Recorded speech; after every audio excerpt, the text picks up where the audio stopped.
এই সরকার বলতে চাচ্ছে যে স্থানীয় সরকার ঠিকমতো চলছে না, তাই স্থানীয় সরকার নির্বাচনটা আগে দিতে চায়।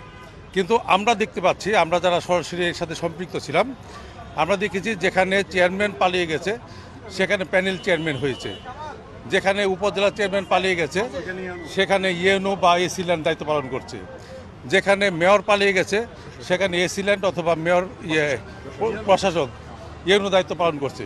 সুতরাং সমস্ত কাজগুলো স্মুথলি চলছে।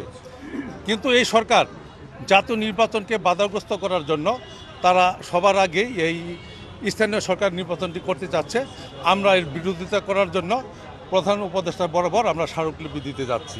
জাতীয় নির্বাচন ছাড়া দেশে সুষ্ঠু পরিবেশ ফিরে আসবে না, গণতন্ত্র ফিরে আসবে না।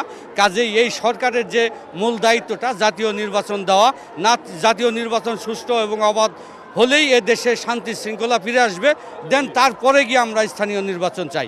এই মুহূর্তে আমরা জাতীয় সংসদ নির্বাচন দাবি করতেছি, এক দফা এক দাবি আমাদের। স্থানীয় সরকারের আগে সংসদ নির্বাচন হতে হবে, এই দাবিতেই আমরা আসছি। যাতে সংসদের আগে যাতে স্থানীয় সরকার নির্বাচন করতে না পারে বা আমরা তা মানা নেব না, আমরা চরম বিরোধিতা করব, প্রয়োজন হলে আমরা আন্দোলনে যাব। আমাদের দাবি একটা গণতান্ত্রিক প্রক্রিয়ায় সুষ্ঠু জাতীয় সংসদ নির্বাচনের পরে স্থানীয় নির্বাচন হোক, সেটাই আমাদের কাম্য। এবং এই জন্যই আমরা দেশের বিভিন্ন স্থান থেকে এসেছি যে জাতীয় নির্বাচনের পরে স্থানীয় নির্বাচনগুলো হবে।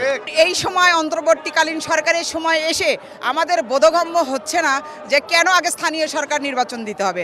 আমরা স্থানীয় সরকার নির্বাচন চাই না, আমরা আগে জাতীয় নির্বাচন চাই। এবং জাতীয় নির্বাচনের আমাদের জাতীয় নির্বাচন, সুষ্ঠু নির্বাচন আমাদের যে দীর্ঘদিনের যে দাবি ছিল, সেই দাবি অনুযায়ী আমাদের জাতীয় নির্বাচন, সুষ্ঠু নির্বাচনের মাধ্যমে এদেশের দায়িত্ব যিনি নেবেন তার নেতৃত্বে এবং তার নেতৃত্বে স্থানীয় সরকার নির্বাচন হবে, আমরা এই আশা রাখি।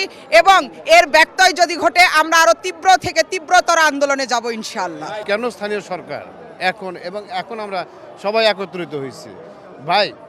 এখানে একটি কুচক্কর মহল, তারা চাচ্ছে বারবার যে এখানে যত লেনদি করবে তারা কিংস পার্টি অথবা এই সুবিধাবাদী পার্টি অথবা যারা নানা রকমভাবে আওয়ামী লীগের এখানে পুনর্বাসিত যাতে হয় সেই জন্য তারা অপেক্ষা করছে।